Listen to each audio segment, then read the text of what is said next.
GM. GM. GM. 12 days since we've had a godly. I have to go check the stats. That's not true, is it? Yeah, 12 days. 12 days. Wow. Oh, I mean, I guess last week was like friggin' blur.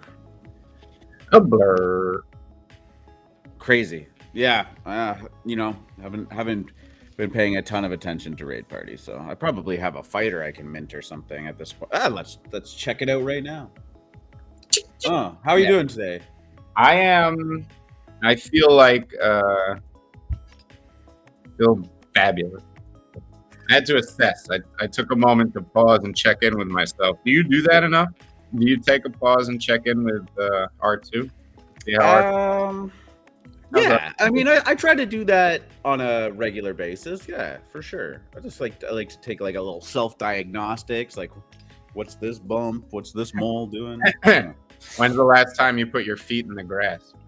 Like directly in the grass, like barefoot. Barefoot. You need your feet. That's been a while. I live in a downtown core. There's not a lot of grass that I want to be sticking my feet in there. But wouldn't that be funny? Like you go to the nearest dog spot and you just crowd into it with your feet. Yeah. They put a lot of mulch down on the dog park there, so it's not fun to walk on. But yeah. Well, you know what? I didn't take my shoes off, but I did take the dog to the big park that we have kind of a couple minutes away, and I got him a good run yesterday. It was such a nice day out. I mean, grounding is what it's a grounding, and your skin needs to be in contact with the earth. That would be what grounding is. And as we know, we are inside on computers. We are not grounding most of the time. Maybe I could get like a little patch of grass made for like my feet under the desk. No. It's got the Doesn't count. You need what it is you're making a connection with the core of the earth. There is energy coming from the core of the earth that meets you at the ground. Once you start building things on top. And your shoes are a blocker to that? Yeah. Yeah, like okay. Yeah. Rubber. I mean, it bounces away all the energy. Go grab an electric wire with rubber shoes. See what happens. Live on stream, R2D-Gen gets electrocuted. No, do you remember that movie where like the wire's in the puddle and like one of the moms grabs the boots of one of the kids and puts them on her hand and like moves the wire and everyone's like, whoa. Yeah. I'm both scared and turned on right now. That type of thing. I feel that. Anyway, electrifying.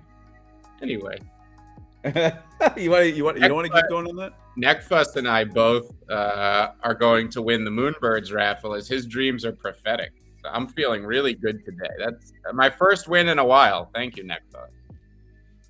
I just haven't been buying things recently as I've been busy, but I have been dying to get. Every day I see my homies with some new hexagon, like, oh, we all bought 30,000 of these last night. Fine, I don't even know what's going on. I fell asleep at like 7 p.m. last night, and I woke up late. Yeah, dude, I went to bed. We went out last night. Got home at around 9:30, 10ish, somewhere in there, and just like straight to bed. And I was like, okay, this is great. 10 o'clock. Like I'm setting my alarm for 5. I'm gonna be up, crack of dawn. I made the fatal mistake of hitting the snooze button because I was ready to go at 5, and then I hit the snooze button, and then it turned into 7:30. So the snooze, but I mean, I gotta turn that off. I never had that on my Android. Who invented the snooze button and what? Yeah, I don't know. I wonder how much global productivity has been lost due to this fucking snooze button.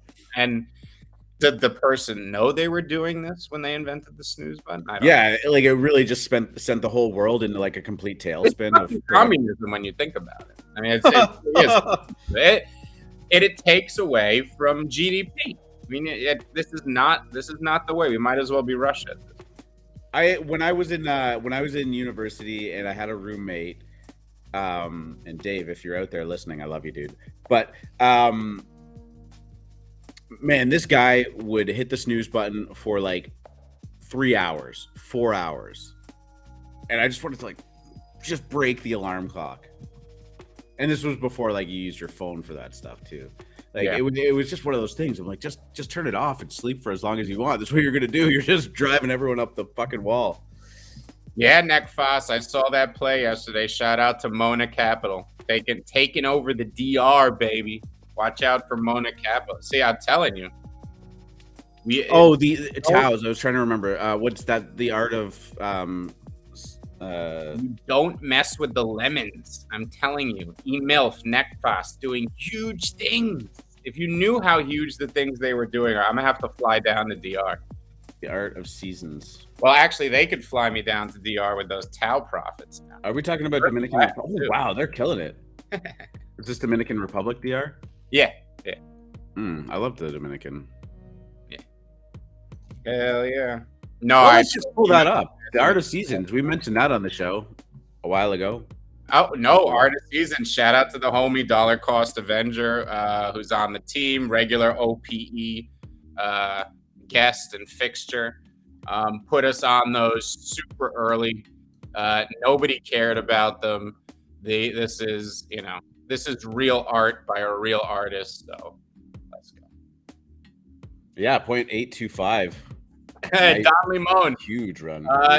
Do me a favor and just DM me your real first name, because Matt was like racking his brain last night when I told him. I was like, yo, Don Limon said to say hi. And when I explained who you were, he was like, oh shit, yes, I remember working with the guy. Oh man, what's his name? I knew they were good. So DM me, because he was like dying trying to remember yesterday.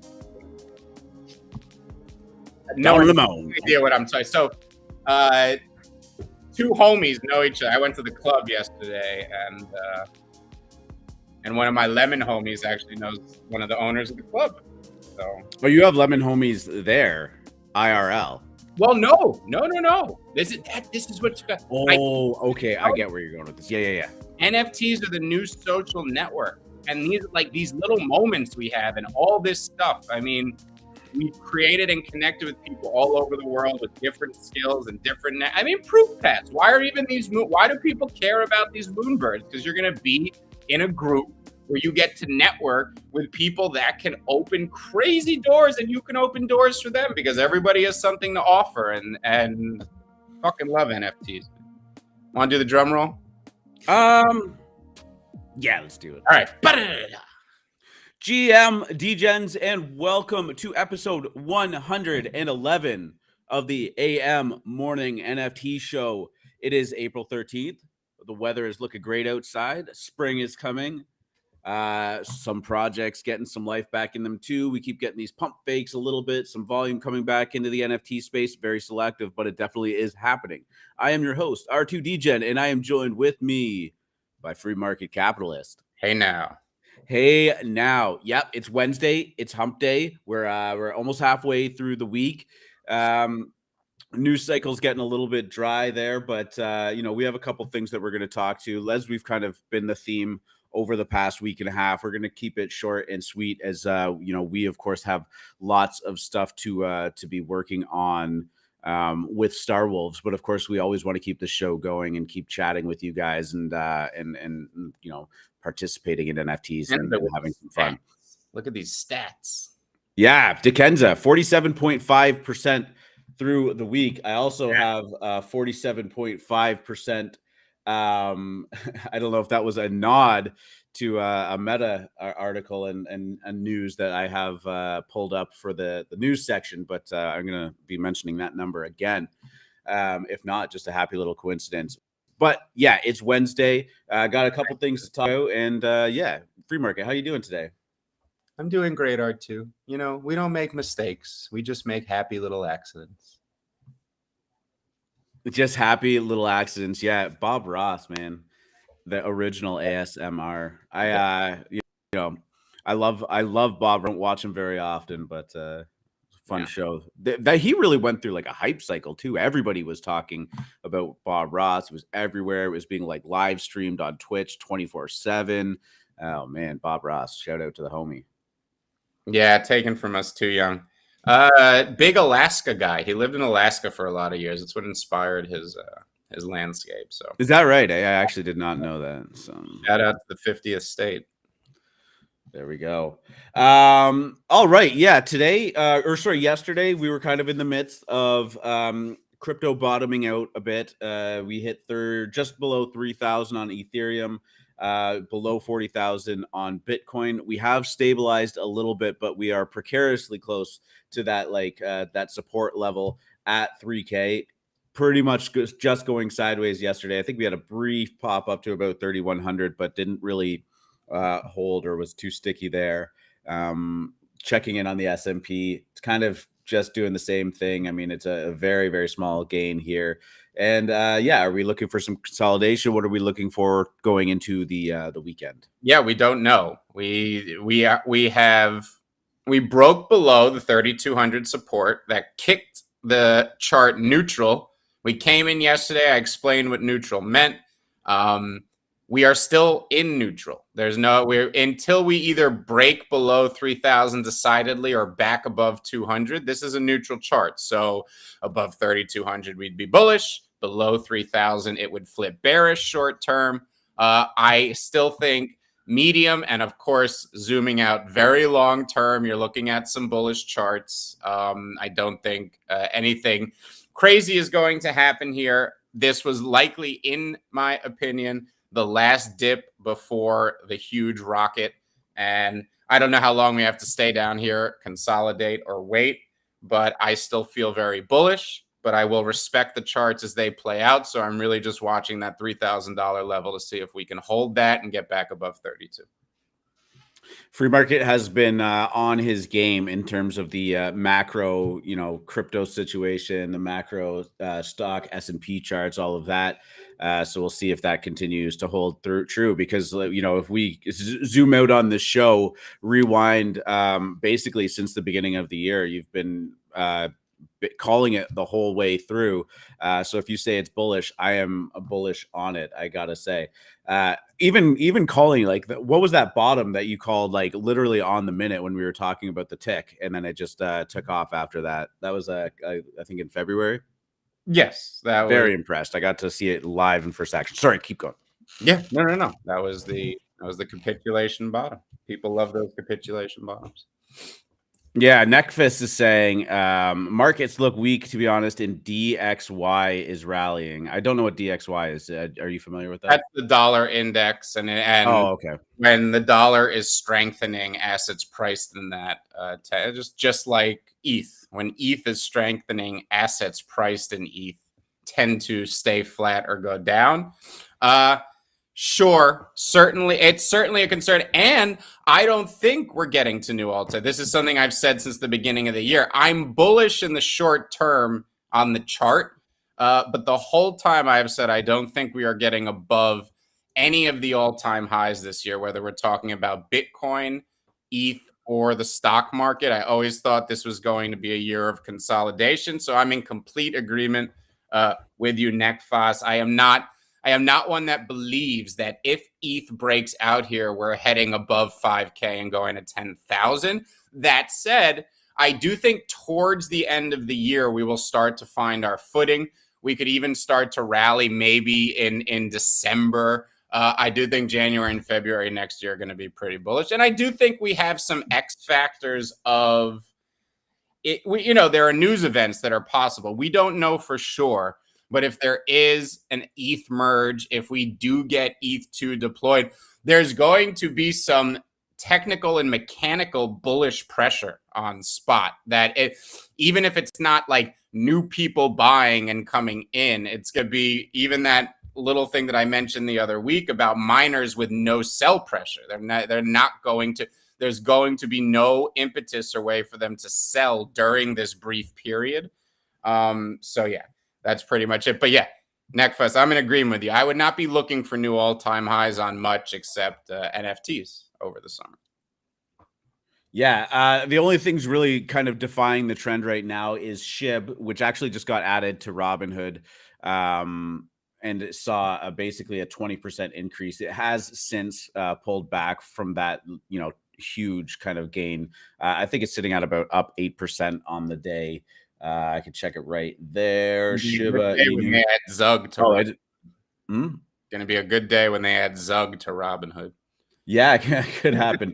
It did go on quite a tear, and of course, ApeCoin also doing its thing. A lot of speculation about ApeCoin, and it's whether the land play is going to be based in ApeCoin dollar value because the KYC was in place, or even just ETH.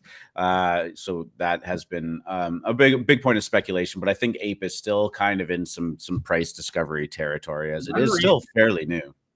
One reason Doge became the most popular coin in the world and the love and affection of Gen Z is because they could buy it on Robinhood. I don't think people get angry at how Robinhood handles crypto, yet you can't deny how much they've done for it.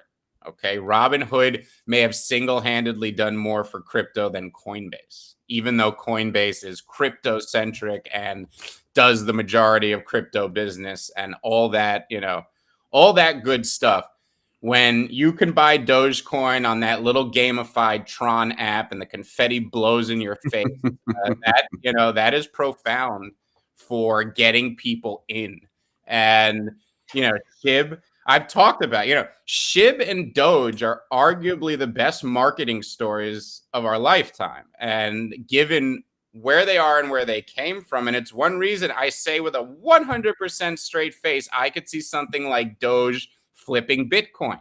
Sure, it would take time, but these are attention tokens. Doge does it better than anybody else, and Gen Z cares a lot more about that than Bitcoin. And quite frankly, Doge can be used as a currency. It's cheap to transact. You can buy things with it. You don't feel bad about doing it.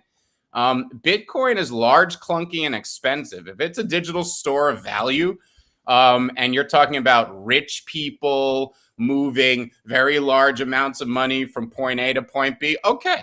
But I think if we want to talk about a global reserve currency, that's Doge. No, I mean, I laugh only because it's hilarious to say that Doge is on that level now, and I'm not even knocking it. It's just it being in my first ETH purchase back in 2017, like Doge, like Doge was mentioned, like Doge was kicking around or was freshly coming out. It was like never meant to be taken seriously, never meant to have value. And that memeability, that attractiveness to it, and the fun that formed around Doge definitely kicked that off. And it stayed there forever, just sort of being relevant, sort of waiting there. And then, of course, Elon Musk, who already had a cult around him with, Tesla, really propelled it into mainstream adoption. And then once that happened, it was everywhere. And you say that more people might actually know what Doge is than Bitcoin. I believe it. I wouldn't be surprised to hear that, especially I think Bitcoin has almost just become that synonymous term for cryptocurrency. Like, I think a lot of people, when you're growing up and you were playing your Sega Genesis and your mom was like, get off that Nintendo. And you're like, it's not Nintendo, mom, it's Sega. Right. Like, Bitcoin is kind of like, oh, the Bitcoins, like, it's like this like big umbrella term for anything that's crypto. So like, yeah, when people say Dogecoin, I think they're like, people are like, oh, like one of those Bitcoin things. Yes. Like exactly. Right. But Nekfest is saying, they may not invest in shit coins, but I love when they explode because they bring people into the ecosystem. 100%. I mean, SHIB was the story of last year. We saw somebody turn $8,000 into, what was it, like 1.3 billion or more? Like they were like a legitimate billionaire from this $8,000 purchase that happened. I mean, those news stories were everywhere in there. And, SHIB flipped Doge at some point. What's that? Yeah. Talking about it. Yeah. Local news, not just, and that I don't think people even remotely get like what that means, right? Like Bored Ape Yacht Club has never been talked about on the local news. Think about more people know what SHIB is than what we sit here thinking, oh, the celebrities own Bored Apes. It's this everyone wants to be part of it. It's this popular thing. No one knows what the hell it is compared to something like SHIB. shit. Maybe mentioned in like the California region that opened that Borden No, Hunger. it's been mentioned on the news, but I'm talking about local. No, I know. Yeah, I could imagine a Oh local yeah, news we're talking about station covering that. SHIB Yeah. and what had happened. They don't know shit all about Right. ApeCoin or Bored Ape. Now, I think that what's great is I think this is our opportunity. I think Gaio, Siri, and Ape are going to change that. The potential for this to be a meme is magnificent. We know that's why NFTs are so great. They're perfect memes. They're visual. They're tradable. It's there. It's the perfect meme. But right now, as it speaks, the dog coins are crypto. I'm telling you. Oh yeah, they're not going anywhere. SHIB had an incredible run when it got onto Robinhood. Like I said, 20%. They also added Solana and Matic, Polygon on there. They did not get the same reception as SHIB. And again, going back to that idea of attention, that makes total sense, right? People were excited that this dog coin, this SHIB coin that everyone has been talking about is now accessible to them. They didn't see Solana and be like, oh yeah, the Ethereum killer is here. The only people the only people who know what Solana is are in crypto. We are in a bubble. Okay, the things we think are popular are not. The few things that have penetrated the mainstream media are dog coins, Bitcoin, and a little bit of NFT, but not enough to overtake the tokens right now. That is still what crypto is, and that's changing.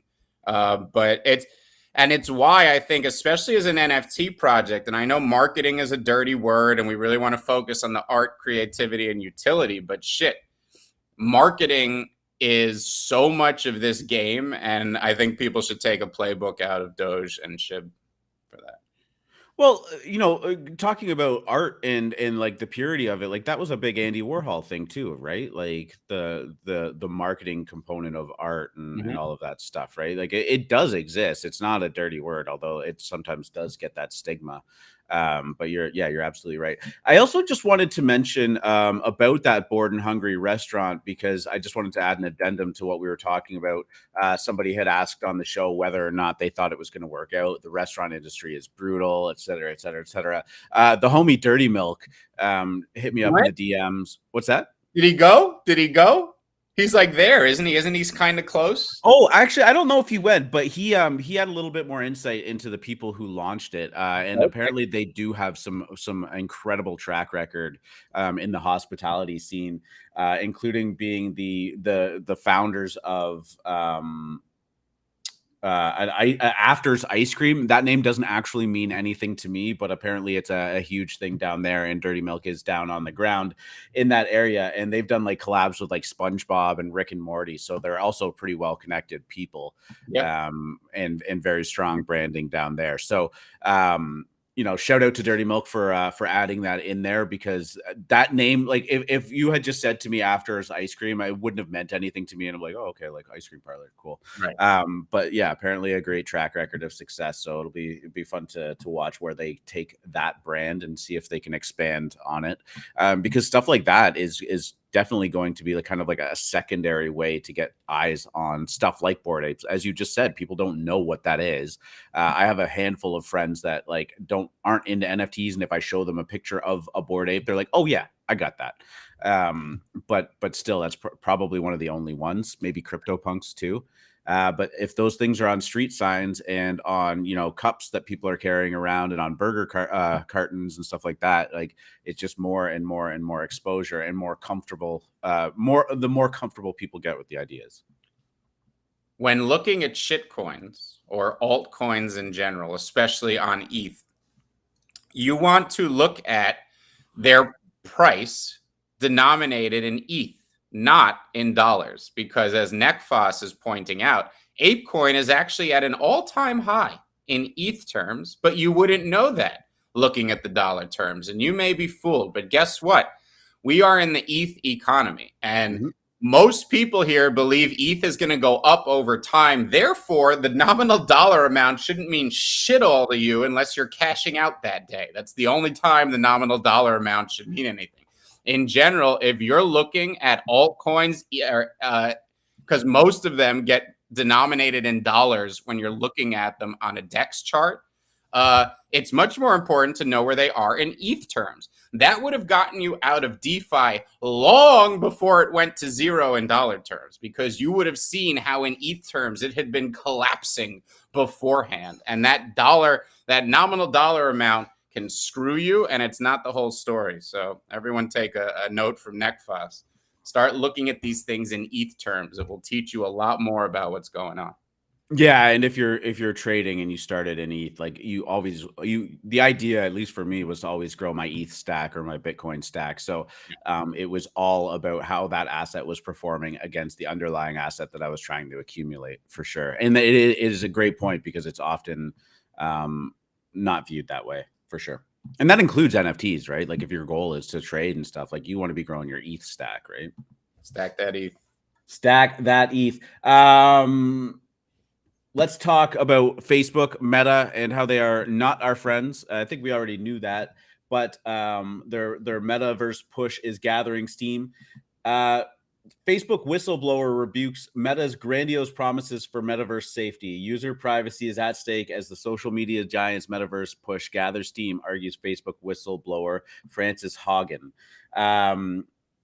I think that we all know that for the most part, our data is not safe in the hands of Meta. They are listening into everything that we're doing. And, you can, if you have their apps installed on your phone or your TV or your Google Home or whatever, like this is all being accumulated and whatnot.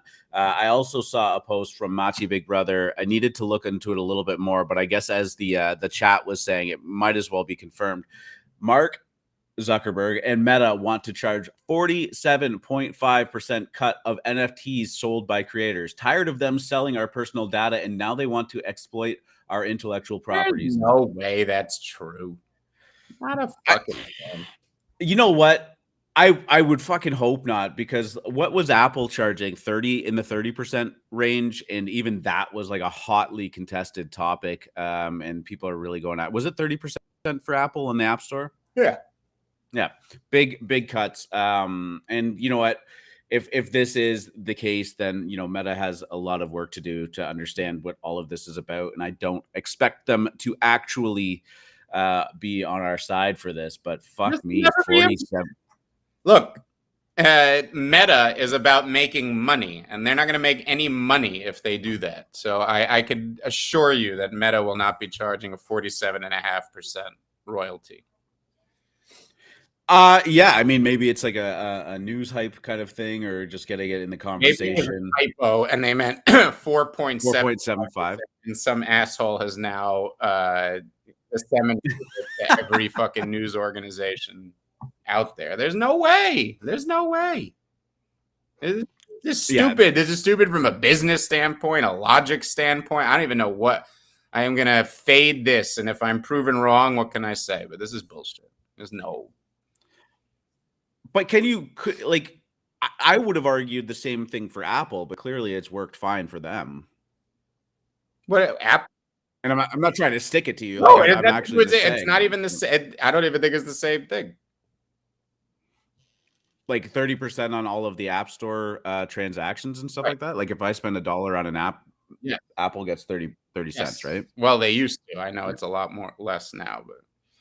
Yeah, it used to be that. So. Yeah, I think that's a completely different thing than individual NFT creators selling their NFTs.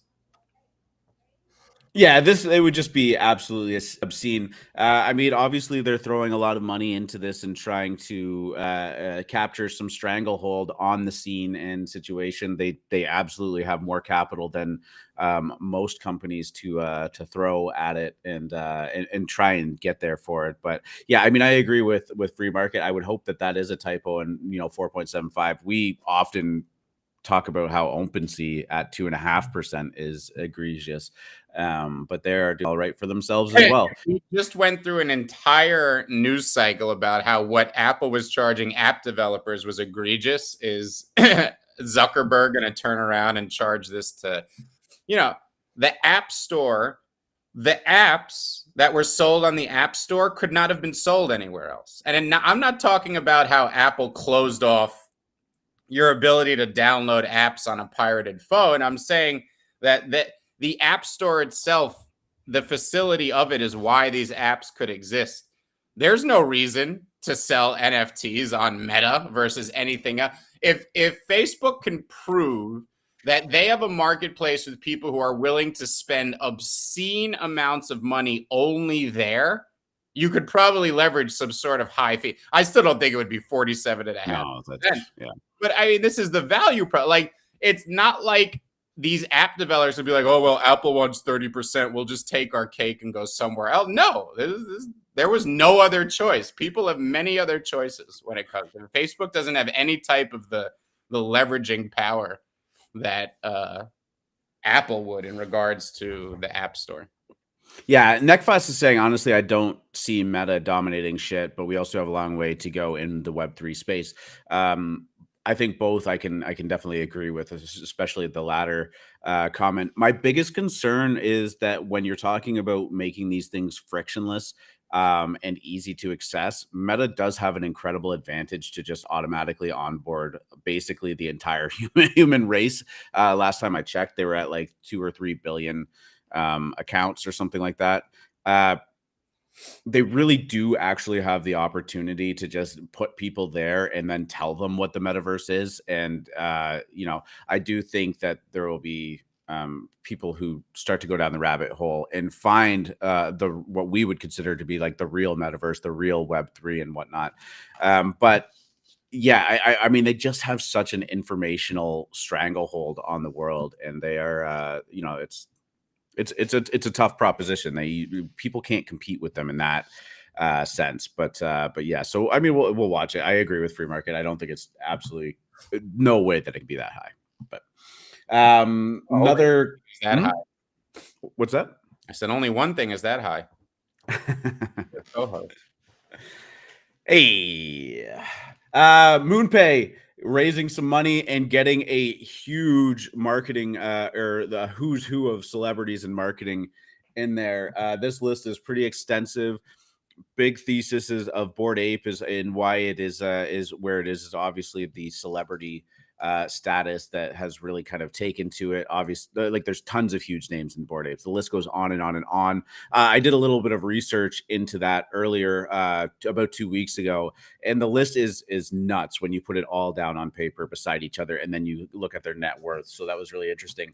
MoonPay is following suit. A lot of them have probably been onboarded into the Bored Ape ecosystem through MoonPay, but they raised $87 million with Steve Aoki, Ashton Kutcher, Paris Hilton, Gwyneth Paltrow, Gal Gadot, Brie Larson, Questlove, Matthew McConaughey. I mean, this is just the list just because it goes on and on and on. These are all gigantic celebrities that are now investing in MoonPay, and they're obviously going to be out there participating in the you know, the success of MoonPay. More and more Bored Ape holders are being, or more and more celebrities are Bored Ape holders now. We saw Tom Brady get in there. That's a huge one. And MoonPay, God, I mean, do they not just keep taking all the right steps and just dominating the relevance of all of this? Like I really do think that we're going to be talking about MoonPay in a year's time as like a gigantic fucking company. Yes, we love the MoonPay. I think they should introduce me to Paris Hilton. Well, maybe we'll try and link up with MoonPay and get to that point there. When will MoonPay distribute your bags to celebrities? Yeah, I don't know. Maybe we try and get some other projects on there, but obviously they're very Bored Ape focused. So yeah. They bought a Cool Cat once. Oh, they did too. Yeah. Did we ever figure out who that was going to? There was some speculation. No, I think John, but they burned it after. They burned the Cool Cat? No. Yeah, they sent it to the burn. Well, yeah, they were just like, over it. We can't let. We were drunk that night. I don't know what we were doing. Who the hell bought this? I know. Boy, I wonder who got fired the next day. We love the Cool Cats. If they're going to come out in droves now. Our last Cool Cat. Oh, just me now. Last but not least, Sega is laying the groundwork for a big metaverse play with a super game NFT plan. It is the idea of interoperability AAA game status and obviously My huge money. IP. Yeah, Sega. God, if you want some of the most nostalgic gaming IPs that are out there, Sonic is the first huge one that comes to mind. They are looking at putting the roots down and creating an interoperable game in the metaverse. Don't have a ton of this. We're just constantly seeing big name companies jump into these like metaverse plays, but also gaming continues to be at the forefront of those ideas. You remember the 16-bit wars when you were a kid? Like, because I had a Nintendo, because everyone had a Nintendo. It was, unless you were like an Atari guy, it was the first one that was out. So everyone had the Nintendo. Then shit was getting old, right? We knew 16-bit was on the horizon. And when 16-bit came around, and that Christmas, when I went under the tree and I opened it, there was a Sega Genesis. And boy, was I was hyped. To this day, I don't know if I could capture that feeling of opening that Sega Genesis. And one of my friends got the SNES. As we know, that was their response. Yep. Sega Genesis was the Super Nintendo. And it was always a contention. Who's better, Genesis or Nintendo? I was always a Genesis guy. I mean, I love Nintendo, the brand. I had the original Nintendo, and I love the Nintendo. I love everything Nintendo does. This was a very brief moment in time where it was a like them versus them thing, and you were either Sega or SNES, and I was Sega. Yeah, Sega really fell off with the Sega Saturn that they released. And then the Dreamcast was kind of the last one too. Yeah.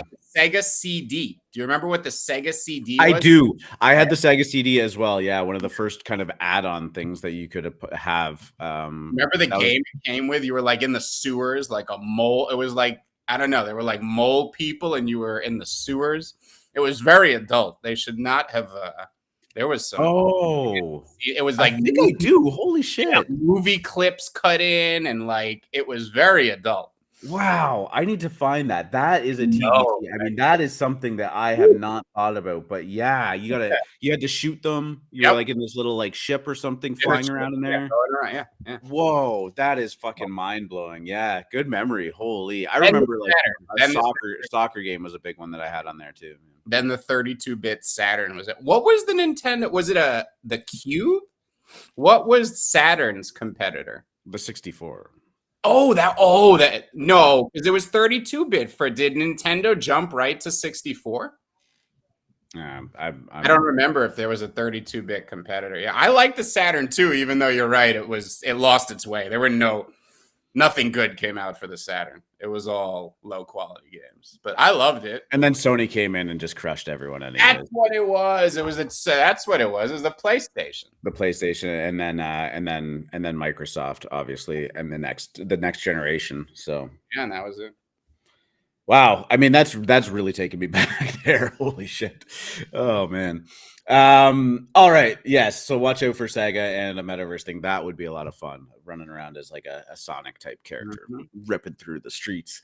I'm gonna let's go to our Premint. A lot of people have been talking about Premint. We mentioned Premint. I've talked about how bullish I am on Premint. Brendan Mulligan, if you're out there listening, hit me back, man. No, he did respond to me. He's an incredibly busy guy, but I want to definitely have that conversation with him to see what they've got going on. Moonbirds. Talked about Moonbirds a ton. It's the hottest drop of this week, this month, whatever. Everybody is looking forward to it, holding liquidity onto it, getting it, trying to get it off secondary if you don't win that raffle. Premint has gotten a absolute fuck ton of exposure from that too. Besides the fact that it's actually just a really good product, the Premint Collector's Pass went down last week, 0.25 mint, and it is now sitting at 1.5 ETH. Let's give it the old refresh and see if my curse is still live. No, 1.7 right now.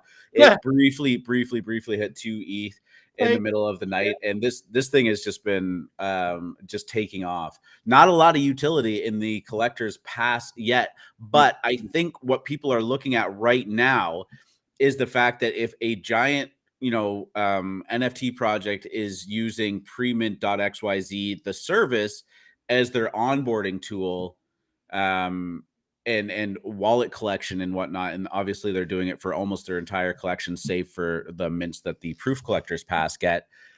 I think what people are now expecting is that when these projects start to sign up for Premint and use their service, there could potentially be a large allocation of minting to those who hold the collector's pass. And I think people are starting to believe that this could be a very useful utility to be able to get onto allow lists in the future. Now, this is obviously all speculative because they haven't really come out and said that, but it does seem like a match made in heaven if you have these Premint collectors who are all in on using the product, the services and stuff, to be able to sit your NFT project in there and funnel a whole bunch of allow lists to these holders who have a track record of minting. It's going to be a great marketing tool, if nothing else. Yeah, this is weren't there just a bunch of new projects that minted up with very, very expensive passes, and they're just whitelist getters. Given how big Premint is, I mean, every good project I'm in now, that is how they manage their allow lists. Even when they're giving them away for another project, you do it through Premint. Premint has now taken over this game, and it is going to be the de facto allow list management and distribution service. And anyone else that was out there doing that is probably shaking in their boots right now, because there were some very, very expensive passes sold over the last month, and some very, very interesting models trying to get on top of the allow list meta that look like they're about to be appled right now. I say appled because I always think of the flashlight app, which this guy made so much money on with advertising for years, and then Apple made it a feature in the phone. Well, Premint. I didn't know where you were going with that, but I get it now. Yeah, I'm making it a feature. Good luck. Good luck. Premint, yeah. I mean, here's the thing. Dickens is saying, does Premint have an actual moat? Why wouldn't projects just do it themselves? Look, this is a central gathering point for obviously about 7,700 people now that hold the Premint collector's pass. What's that? Do what themselves? I maybe manage the yeah. I mean, that is a good question. Like, what have you ever collected wallets for a? That's what I was gonna say. Knowing our side of it now with Starbucks, I'll pay you a goddamn king's ransom to never collect another effing wallet address again in my life. I don't ever want to see 0x on my screen again. Premint is sent by God. This is a divine intervention. Get down or lay down. I'm gonna exactly. And here's the cool thing about it too. If you're going to partner with another community to give them allow list spots, you can designate them a raffle that says must hold this NFT. So like if you've, done something with like Sneaky Vampire Syndicate, just a name off the top of my head, and you want to give 100 allow list spots to their holders, you can give them a Premint link that verifies that, one, they are the NFT holder, two, they have enough money in their or ETH in their wallet to mint, and three, it manages the raffle component of it so that you assume that Premint is doing things on the up and up and is trustworthy. 4, collects all of those wallets because they've already registered for it and sends it to you in a very palatable, tangible way. These are all very, very, very time-consuming processes to do manually. And Premint is doing it in a central service that already has people onboarded onto it. And it leaves a lot open for human error. Yeah, I mean, you don't know how many times on mint day I had to go back to teams and be like, this was on the list. Look, it's on the list, but it's not working. I don't know why it's not working. And it's like, that's very stressful. And if you fuck up, people can get very angry. You've cost them a lot of money sometimes. And this automates that service. Boy, if I could buy the stock of this company, I would be buying it immediately. And that's what the Premint Pass essentially is, for lack of a better vehicle. Yeah, I do think the Premint Collector's Pass has been kind of this roundabout, secondary, tertiary way of investing in the success of Premint. And it seems to be working because the pass is just crushing it, and it sat there for a little while. I think it was like 0.33 after the mint. Some people were accumulating them, but when you went in there, it wasn't it wasn't apparent like how much utility and how much function it was going to have. They didn't have a lot of it set up. Some people were frustrated by that. But once Moonbird just decided to go full, 7,800 allow list spots being done through Premint, and now everybody has to go check Premint out if they haven't already and go like, damn, this is actually really useful. Attention. We say that all the time on the show, and all of the attention that Premint has gathered via Moonbirds has kind of moved it into the space. Now, the collector's pass has nothing to do with getting you into the Moonbirds allow list or any other allow lists, but I got to believe that some of that functionality is in the works, being discussed, and I could imagine that the Premint collector's pass holders are obviously going to want that too. Now they're acting as a verification of sorts, because if a project is on Premint, they're at least high effort. I mean, obviously nothing in the world is a guaranteed cook, but the process you have to go through and the money you have to pay to be on Premint is going to slow down the amount of nefarious characters that would be willing to do it. Now, I'm not saying a well-funded Squiggles won't come through once in a while and try to leverage people's goodwill and the idea that they know, but it keeps away most of the rugs. You know what I mean? And that is another real benefit to a service. It's a curation service as well. So that if a project is on there, they're part of their tits. Well, here's the other thing too, right? There's 10,000 of these passes.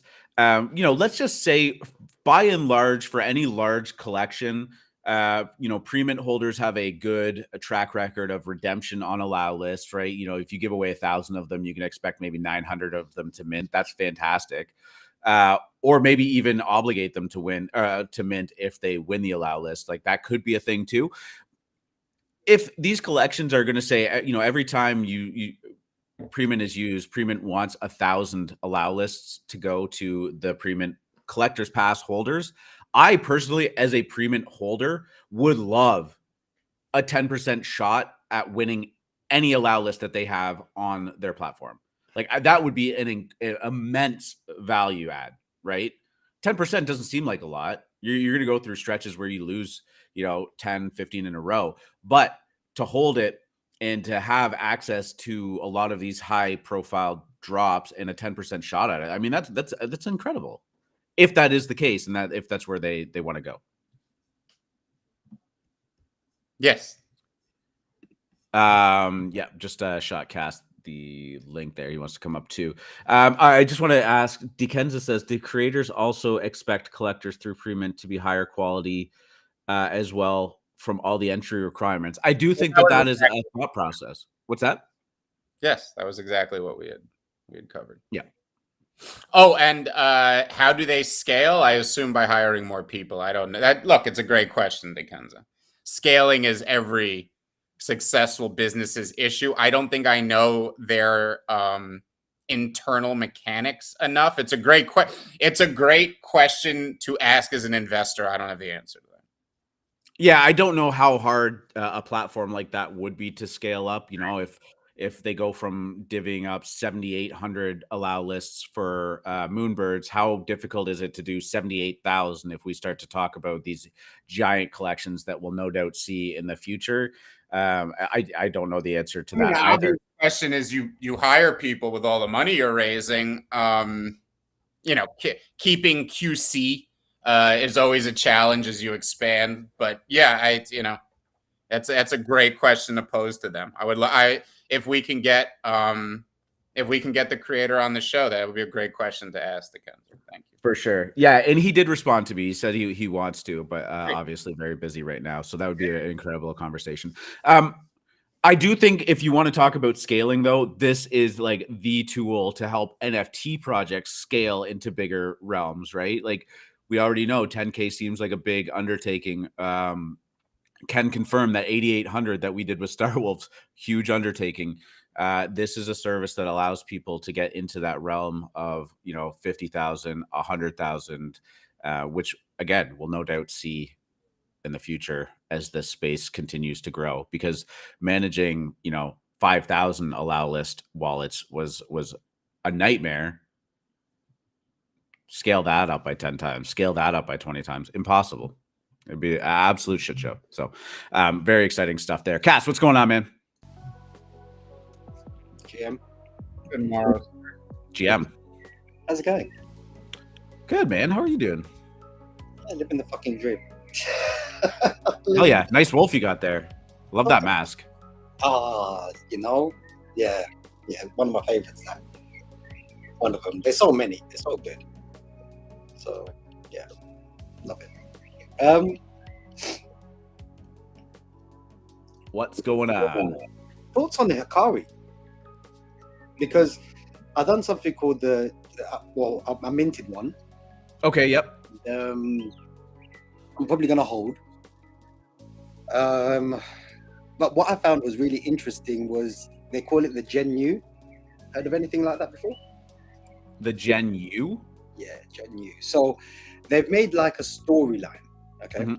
They've made like a storyline, and you choose the path of your story, and depending on the path that you choose on your story, you will get points, and those points will go towards the avatar that you get.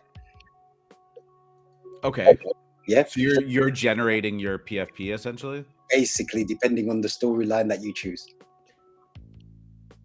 When does that start? Pardon? It starts at birth. You start at birth. You're left as an orphan. No, when's the game start? Do we know? Oh, the game. I don't think it's. They've got several things. They've got several things in the works, but I think the first thing that they've got in the works is if you hold your NFT for 4 weeks, you get airdropped their first NFT comic. And then the game and the rest of it goes on top of that. But it's all lore-based, and it was really, like, I really got into it. Like, I actually felt I was the character whilst I was choosing my path. Really, really, really good experience. Fabulous art. Yeah, everything about the website's so clean. Yeah, I love it. Everything about it just screams out class, Mm-hmm. Even when I checked out the artist. Well, this was a feeling I got with Azuki, right? Like I couldn't quantify how much the floor price was going to be, and honestly, it's still incredible to me that it is where it is. And again, not a knock. It's just done so well. But when we were kind of looking at it before the mint, you definitely felt that there was just this quality about it, right? There was a care, there was consideration in the branding, the style of it, the way that it looked. Like they were doing great things like that. Hikari has a very clean website. I do like it. Even in their Discord, which I was really impressed about, they had like 6 different voice chats, but talking about 6 different topics of NFTs. So one room you'd go into, they'd talk about Zen and being able to kind of channel your energy in the right way within this space. And you jumped into another room, they were teaching you how to be a mod, how to be a successful mod, how to apply to be a mod. You jump into another room, it was alpha. You jump into another room, it was just fun vibes. But each room, where you would think there's so many rooms, there'd only be like 1 or 2 people in each room was pretty stacked, Right. And I think, again, the friends that I met in there tend to be from Asia. So then it made me think, and then no financial advice, and it's just a theory. I just kind of compared it. Like yesterday, I was comparing Azuki to Bored Ape for Asia. Mm-hmm. I was seeing Hikari a bit of a cool cat. Dude. Okay. Kind of thing. Just kind of that next tier, like incredibly relevant. Yeah. It was just the way they went about things, the way that they treated their community, the way they went about the mint. It was just refreshingly nice, mm-hmm. which was weird, because whilst I was doing the storyline, it made me feel like I want to keep the character now because I've created it. Well, that's what I was going to say. And one of those things that this will make it incredibly sticky, right, is that clearly there's a time component to this process, right? But there's also an attachment too. These are choices that you've made. This is a character that you've grown, you've developed. And I'm just kind of skimming the Medium article right now about this Gen U process. Obviously, talking about how personalization is huge in the real world right now. Everyone wants their own personalized stuff, makes it feel like it's theirs, and it's part of their personal brand. And then they kind of hit it on the head with this. Through Gen U, Hikari aims to create the deepest bond between holder and art ever seen within the NFT space. Each holder will raise their character as a parent would raise their child. I mean, that's obviously a bit like of copy, right? Like it's written in a way, but I mean, I think the core point is true, right? You grow an attachment, you grow a bond with this because you've spent the time, the energy, and the thought process, and it does become yours. So I think that's very interesting. Honestly, like one of the things that we set out to do with Star Wolves, not to just pull it back to that, was encouraging people of any writing ability to write some lore and to participate in the universe in their own way, right? And we were incredibly blown away by the response that got. Obviously, this is taking it to like a very deep on-chain level with the NFT. So that's very cool.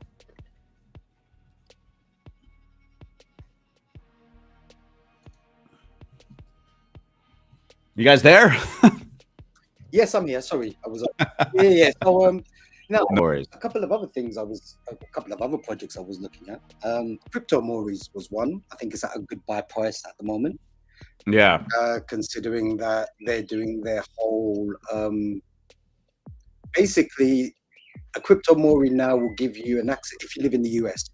It'll give you mental health support with a psychiatrist come the 15th, like professional members of so you can go to clinics, private clinics, all paid for under Crypto Moris for free because they've got a collaborative, and that's coming into play on the 15th.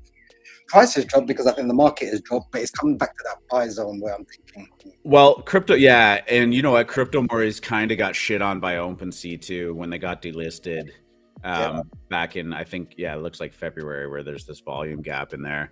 That really, like, that really could fucking hurt a project, even if it is just a couple of days. That volume dries up, people get worried, people get squirrely, they want to sell in any way, shape, or form that they can, because they think it's it's going to be dead. And you never know with stuff like this. It's always a bit touch and go. So that combined with going into this a lower volume period that we've been in, it seems to have dropped to about 0.45. Actually, it's 0.4 right now, so even lower than that. But I mean, Entrance Point, like, this is a project that's been around for a while. It's had a couple moments. It's performed well. It seems like a totally reasonable entrance point to me, for sure. Yeah, that's what I was looking at. And then the last one, which I'm probably going to get killed for saying it, but how about avatars? You know what? That was one that I always wondered about too. Man, the hype on that thing when it first came out was absolutely wild. And then I guess the attention moved on. What's going on with that right now? Like, I haven't actually looked into it, but I saw something about Habbo recently, and it just kind of gave me that, like, I wonder. Okay, I can't really say what it is because I'm kind of sworn to secrecy, but okay. Very secretive. Okay. Yeah, it's on the secrecy, but I thought I'd put it in your radar, and I can tell you nanopass have triggered off. Anytime that thing hits 1.15, they're sweeping. Okay. Yeah. So it's just something to keep an eye on. 0.19 floor on Habbo right now. I mean, that is just a gigantic, like, that's one of the OG, like, web 2.0 metaverses, right? Like, they've got about 3 or 4 collabs they're about to announce, and they are big. So interesting. Keep an eye on them. Trying to see what the all-time high on that kind of was. They were about an ETH, just below an ETH for a little bit. I actually thought it was higher than that, but It was about an ETH, and it ran down, and then no traction, and then normal NFT kind of the average NFT kind of trail pattern of hype at the beginning, and it just simmers down to more or less nothing towards the end. But they've got news, so there's 1 or 2 spikes, and like I said, the Nano Pass Alpha lot, they were sweeping a couple of days back. Yeah, and they're triggering off sweeps at 0.15 because no one knows about it. No one knows what's going on. The price is going to drop because people think, what am I going to do with this fucking shit ass project? That doesn't go nowhere when I purchased it at 1 ETH. So big supply on it too, right? Yeah, there is a big supply. But with the news that they've got coming up, a little bit of a drop there from Cass. I'm hoping for 3x. Well, maybe more. In this world, that is not out of the realm of possibility for sure. Exactly. So yeah. All you need is that Gary V being like, I played Habbo for 40,000 hours. I researched this project for 2 million years. I'm all in. Oh, did Gary V go in this? No, but I'm just saying all you need is that one. Gary V loves his historic stuff. Habbo was a huge brand. It was very relevant. Tons of people played it. All you need is someone like a Gary V or Gary V himself to be like, I remember Habbo, I don't know. Yeah, I guess. Yeah, so that's that, man. Well, the other one that we had talked about before the show that I had kind of brought up that with free market, and I had my eye on. I didn't have the tab open, but I have it here. Do you remember Boonji? Yes. Boonji seems to be one project that I always just see kind of floating around. I don't own any of them. This isn't like me hoping my bag goes to the moon or anything like that. But we talk a lot about art. This is obviously a very artsy PFP. I would say it's more in the realm of art than PFP. And I just always seem to just see that name kind of pop up here and there. There's been consistent volume on it for a long time. This was an incredibly hyped project on the launch with the Dutch auction. Something fucked up during it, but I mean, it was a who's who of NFT participants were like following it and giving it mention. And I think that somewhere it lost its way. End of October, so we're looking at into that bearish period we had in November. Lost a lot of its volume, and I mean, this thing is sitting at 0.16 right now. And there's still people slowly accumulating at 10, 15, 20 sales a day. That was one that made me go, today. I don't know. They look great, right? I don't know personally. I could see this on a canvas on my wall or something. I love it. I like them, and they were pretty strong at one point. I like to call it the crypto dad zero. So yeah, they were. I don't think they were ever as strong as they could have been. They're not. Yeah. They also have. I swear, this was just something that popped up when we were doing our pre-show, so I didn't have a ton of time to dive into it. But they do have something on April 20th, 420, where it's something to do with a burn mechanism of these. I think it's 5 of them, and you get something else. But don't ask me what that is yet. I literally just saw it. Oh, have you heard of Cellophane? No, I have not. Yeah, I'll send you the Twitter link. One to really watch out for. Yeah, I saw you mention that in the chat there, Cellophane, just before you came up. Yeah, it's they're very, very, very picky, so to say. Okay. One, they've got the traction. Ramo is one of their advisors, and they actually turned down two really big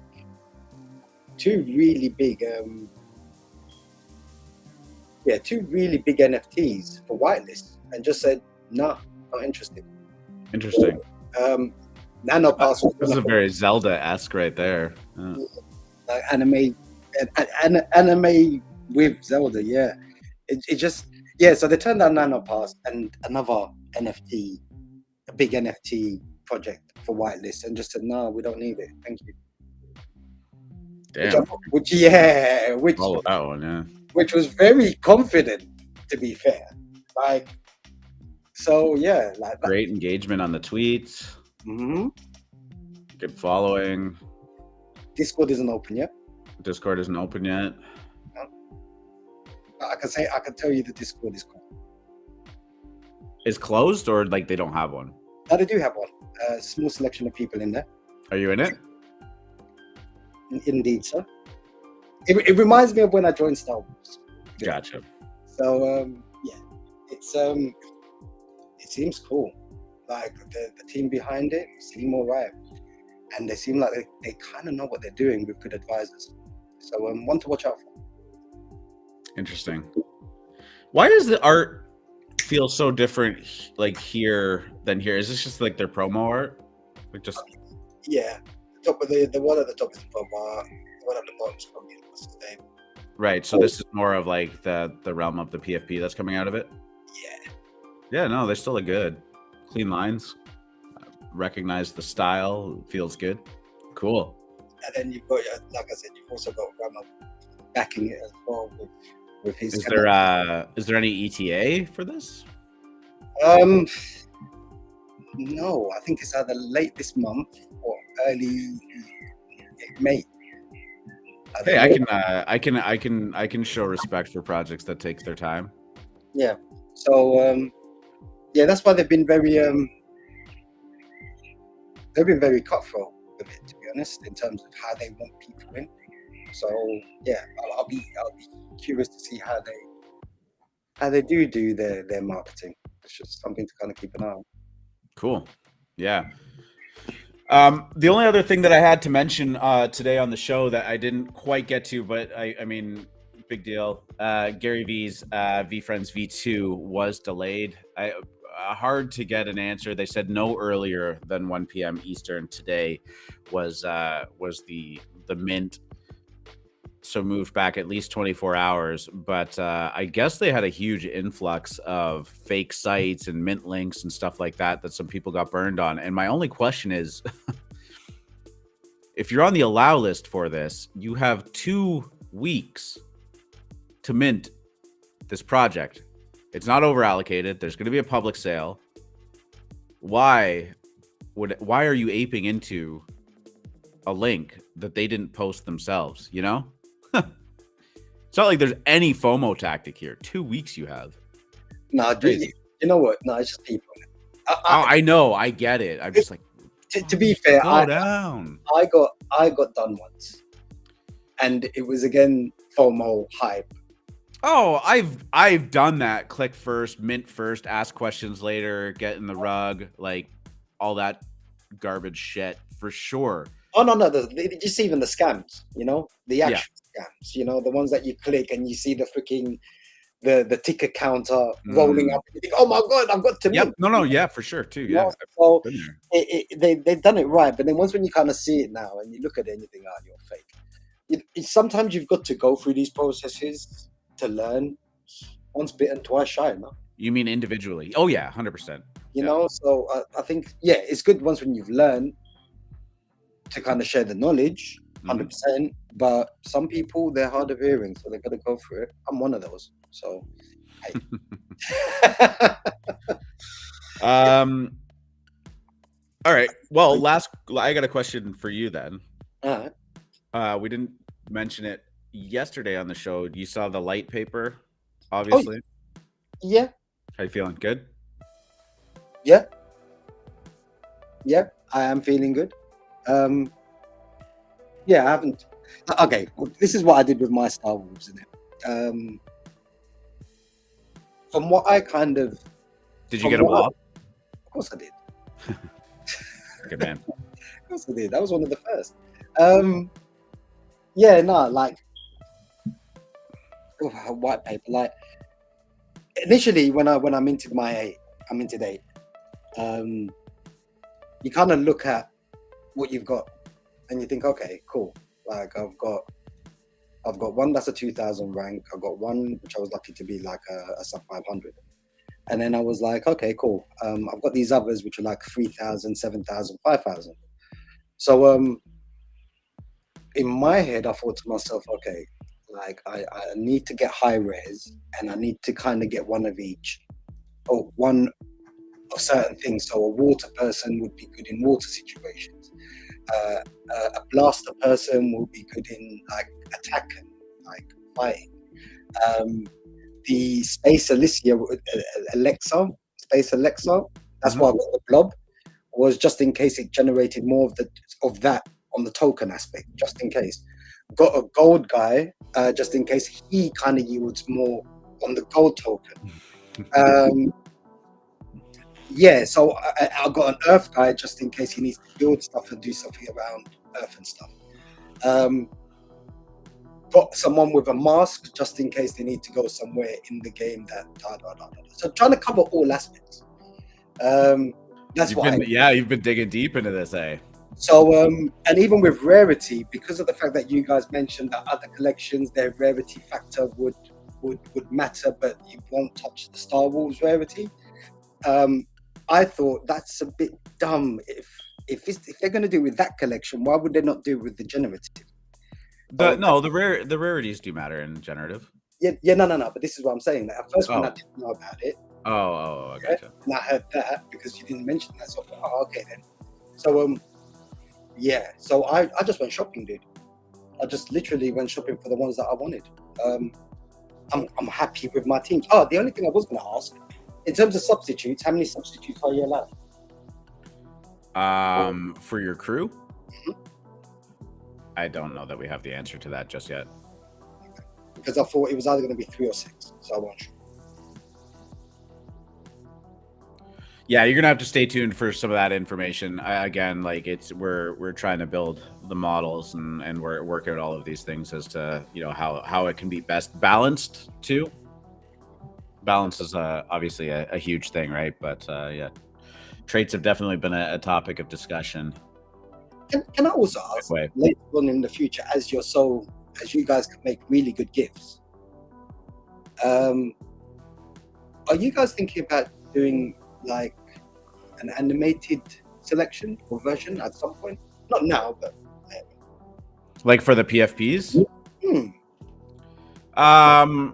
No, I mean we're so focused on like the next phase of this, which is obviously getting the game fully rolling. Not really right now, for sure. Yeah, that's fair. And honestly, those blobs were just something I just like. Again, somebody got me to mess around with A-Spray, and but then look, fun doing. Every collection needs in every collection you need an iconic something, I suppose. Yeah, that blob has really got there. Yeah. So yeah, so that's the blob, because when I look at is it the horn, the one with the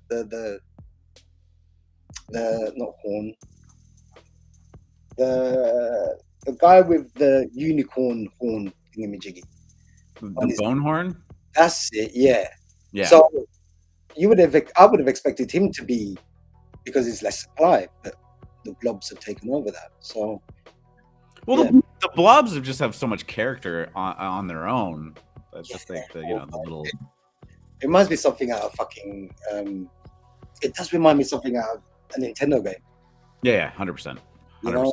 Yeah. It's just the way it moves and the rest of it. I was like, this is cool. Ah, can you make, as you're playing around with, can you kind of make Blob turn into a fighting character of some sort, or a Blob turn into what? Like get a gun, like come out of the blob so he can shoot stuff. Or like he's kind of got this like morphic kind of way to transform into other things. Yeah, because it's a blob. Interesting. Yeah, I mean, I don't know. I don't. Got to make sure that I'm divvying up my time wisely too. No, I'm just saying. Like, could you imagine? Yeah. I'm trying to think of how that would work. Yeah, I could probably mess around with something over some time for sure. You come up to a boss, I wanted to make one where like it kind of like splits into two, and you get that like yeah, double blob. Yeah, and then double blobs can be fighting.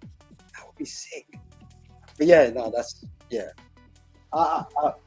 but I think another reason why I'm invested in the project is probably because I feel like I know the team a lot better than most of these other projects out there.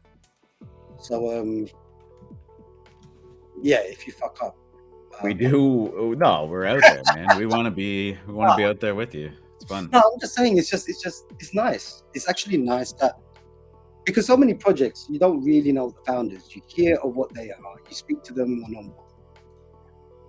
And I think that's why I was so bullish on Star Wars, is because I know you guys. It would be dumb of me not to come in. It just would be dumb, you know? So, yeah. I've been happy that a lot of people have been feeling that way too. Like, you know, we're not just like the people behind the curtain and stuff like that. You know? No. Like everyone feels very comfortable with you guys because you've got history and you know, you can check your shit. You know, you've been here since November or December. I can't remember. Yeah, between November and December on YouTube. But yeah, it's just been like, yeah, it's just been really, really, really good. Yeah, really good. And yeah, it's just been really good so far. I can't complain. It's so much fun.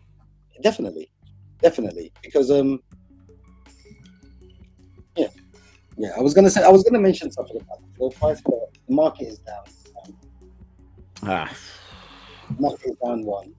Floor price itself, for me personally, it doesn't really matter, because once when people know what's going on or they see what's going on, then the rush comes in. But it turns into a perfect price point for a lot of people that might want to come in.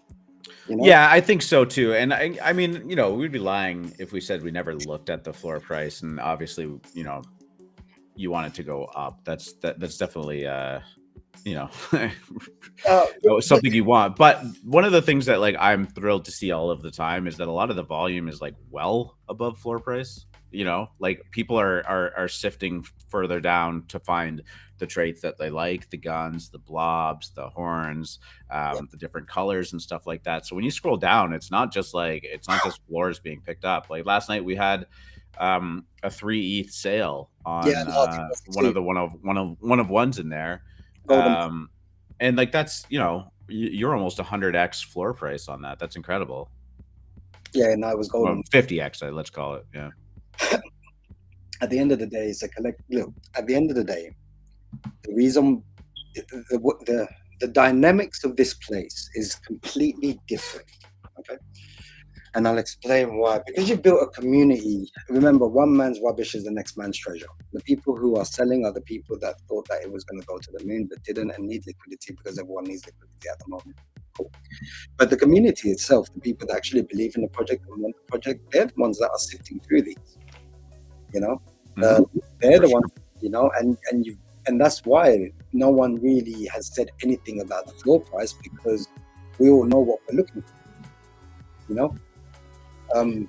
I don't think it should be understated that for a lot of these projects, how much liquidity Moonbirds has had required people to kind of clear up too. Yes, which is why I'm glad. So it gives you the perfect opportunity to buy. 100%. You know what I mean? So it was another case of prepare for a bit of liquid. Hence why I'm looking at certain other projects at the moment, just to kind of come in, because I know come May, June, pump is there. July, take profits. August, go on holiday. September, dip, go back up to Christmas, and then make sure you got liquid for Christmas. Because if it was like last Christmas, better make sure we're prepared. Yeah. What a run that was. Fuck me. So yeah. All right, my dude. I gotta wrap it up here. I've got a thing that needs to be done at 11. So we're gonna start to wrap it up. Appreciate you coming up here and chatting with us as always. No problem. Thank you, Cass. Hey, thank you. I was just gonna ask if you were still there. Maybe you fell asleep. I do talk a lot, so I can. No, all right, guys. Listen, I'll speak to you. We'll catch you soon. Take care. Free market. What's going on, man? Chilling like a villain. Chilling like a villain. What do you got going on today? Anything big? I have nothing big going on today. I know that was a big build-up, but no. Yeah. No, I have nothing big going on today. I have to work. Are you guys doing the orc spaces today again? We are doing our Orcs community space. Yeah. PM this evening. They have been so good recently. It is a melding of the minds. If you nerd out on P2E strategy, tokenomics, and of course Ether Orcs, you need to tune in. We'll see you there. Yeah, that was a good sales pitch actually. And now I'm like, fuck, I gotta tune in. All right, man. Well, an hour and 25 minutes. Let's do it. Always a pleasure, guys. Thank you so much for. This is how we do it.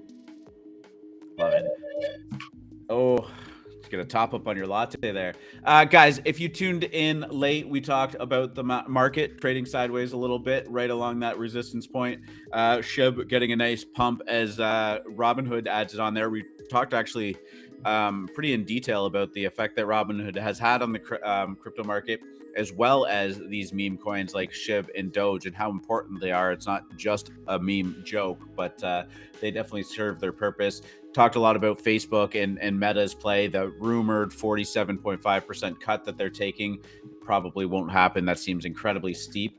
MoonPay is adding tons of high-profile celebrity investors in there. Keep an eye out for that. Sega jumping into a metaverse play. We're going to be following that one relatively closely.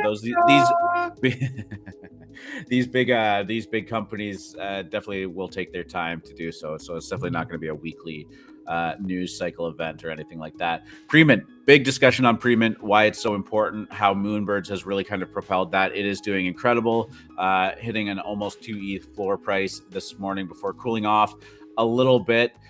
Big things to come for Premint, and obviously Moonbirds in there as well. Cass came up. We talked a little bit about Hikari, Crypto Moris, Habbo avatars, the Habbo hotel things, a little bit of Boonji in there. Talked a little bit about Star Wars towards the end, and of course Gary V's VeeFriends V2 was delayed until hopefully today, but don't really know. If you're waiting for that, don't click any bad links. Wait for them to give you the mint link. Free market, always a pleasure. Love being up here with you. We'll do it again tomorrow. Take us out of here. Good luck at the tables, D-Gen.